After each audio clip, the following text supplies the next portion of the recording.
Hello दोस्तों, stock market हमेशा ऊपर या नीचे रहता है। इन्वेस्टर्स के मन में हमेशा ये सवाल आता है कि क्या हमें एक बार में ही पैसा इन्वेस्ट करना चाहिए या थोड़ा थोड़ा करके एसआईपी करना चाहिए।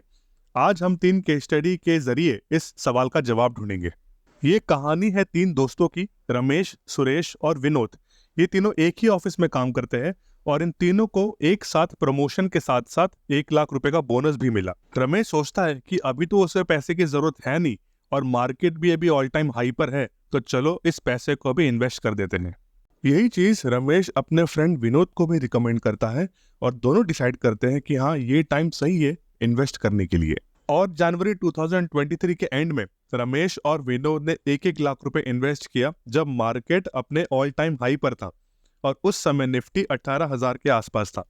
रमेश और विनोद दोनों ने सुरेश को भी यही रिकमेंड किया, बट सुरेश थोड़ा कंजर्वेटिव निकला और उसने मार्केट में लमसम इन्वेस्टमेंट करने से साफ मना कर दिया, क्योंकि उसे पता था कि मार्केट ऑल टाइम हाई से और ऊपर जाएगा या यहाँ से नीचे आ जाएगा, ये कोई प्रेडिक्ट नहीं कर सकता।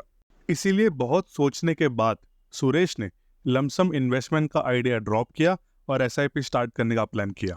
अब सुरेश ने बढ़िया दिमाग लगाया। उसने 1 लाख रुपए को 10 भागों में डिवाइड किया और 10 महीनों की एसआईपी शुरू कर दी, which means 10,000 rupees per month. अब इस स्टोरी में हमारे पास 3 इन्वेस्टर्स आ चुके हैं। पहला है रमेश, जिसने जनवरी के महीने में 1 लाख रुपए इन्वेस्ट किए। दूसरा है विनोद, जिसने रमेश के कहने पर 1 लाख रुपए का इन्वेस्टमेंट किया। और तीसरा है सुरेश, जिसने एसआईपी करने का डिसीजन लिया और 1 लाख को 10 भागों में डिवाइड कर दिया। अब देखते हैं कि अगले कुछ महीनों में मार्केट कैसा बिहेव करता है। कुछ हफ्तों बाद रमेश और विनोद बहुत स्ट्रेस में आ गए, क्योंकि मार्केट गिर गया और उनका पोर्टफोलियो नेगेटिव हो गया। और अगले कई हफ्तों तक वो स्ट्रेस में रहे, क्योंकि हर दिन वो सोचते कि मार्केट फिर ऊपर कब जाएगा। जून के आसपास निफ्टी गिरकर 16,000 पर आ गई।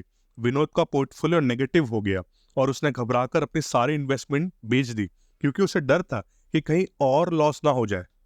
वहीं दूसरी ओर सुरेश बिना किसी चिंता के अपनी एसआईपी को कंटिन्यू रखे हुए था और बाजार के गिरने पर उसे और भी ज्यादा यूनिट्स खरीदने का मौका मिल रहा था।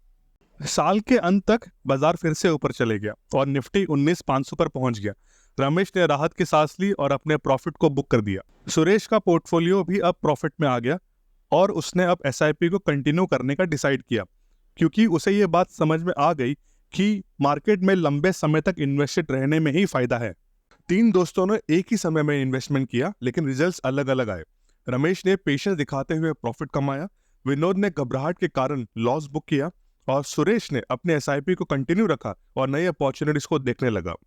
एसआईपी मार्केट के उतार चढ़ाव से आपको बचाता है और लॉन्ग टर्म में वेल्थ बनाने का ये सबसे सही तरीका है। सो दोस्तों, एसआईपी करें या लमसम, ये आपके मार्केट अंडरस्टैंडिंग और रिस्क टेकिंग कैपेसिटी पर डिपेंड करता है। लेकिन वेल्थ तभी बनेगा जब आप पेशेंस के साथ लॉन्ग टर्म इन्वेस्टेड रहेंगे। अगर आपको ये वीडियो पसंद आया तो लाइक करिए, सब्सक्राइब करिए और शेयर करिए। और अगर आपको कोई नई वीडियो चाहिए किसी और टॉपिक पे, तो प्लीज कमेंट सेक्शन पे बताइए। Thank you.